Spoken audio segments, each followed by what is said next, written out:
The Jamaica Stock Exchange is now one of the worst performing stock exchanges for 2023 so far in the world.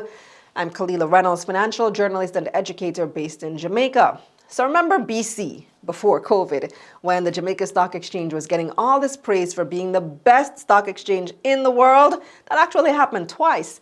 Well, how the tables have turned. According to countryeconomy.com, which is a website that compares social and economic indicators across the world, the JSE now ranks in the bottom 5 performing stock exchanges this year. The JSE main index closed on June 9 at just over 327,000 points, and that's down over 8% from where it started the year. That lands the JSE in the worst performing pile for the year, next to the KSW, Kuwait's index, which is down 6%, and ADX Abu Dhabi, which is down 8%. So now you're thinking, well, what happened? How did we go from the best to the worst? As we all know, COVID hit the JSE like a ton of bricks. At the start of the pandemic, a lot of investors pulled their money out of stocks and it was mayhem. And the same thing is happening now, but for slightly different reasons. With interest rates where they are now, investors have been moving towards other securities that can give them higher and more consistent returns.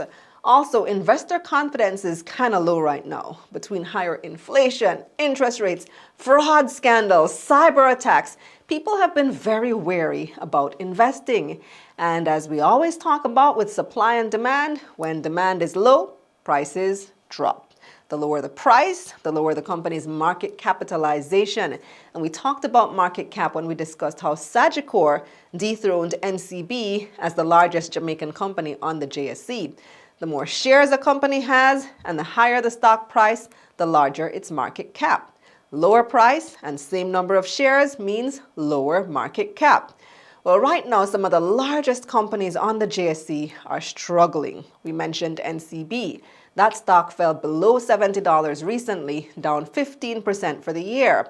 Sagicor is down almost 15% for the year as well, so all of this adds up.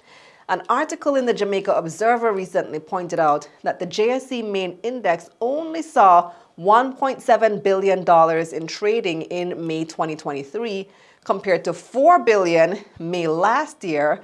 And it's even worse when you compare it to the $8.7 billion from May 2018, which is one of the years the JSE was listed as the best performing. So when you combine all of those factors, the JSE has fallen from grace. But one thing about stock markets is that they always bounce back over time. Stock market investing is best for the long term, so I wouldn't count it out yet. You know the saying, to death for you, tomorrow for me? Yep, that's how the stock market is. So what do you guys think about the JSE falling to the bottom 5? Do you think there's further to go? Let me know in the comments. Subscribe to my newsletter for money news like this straight to your inbox. Click the link up here or in the description below. Let's get this money.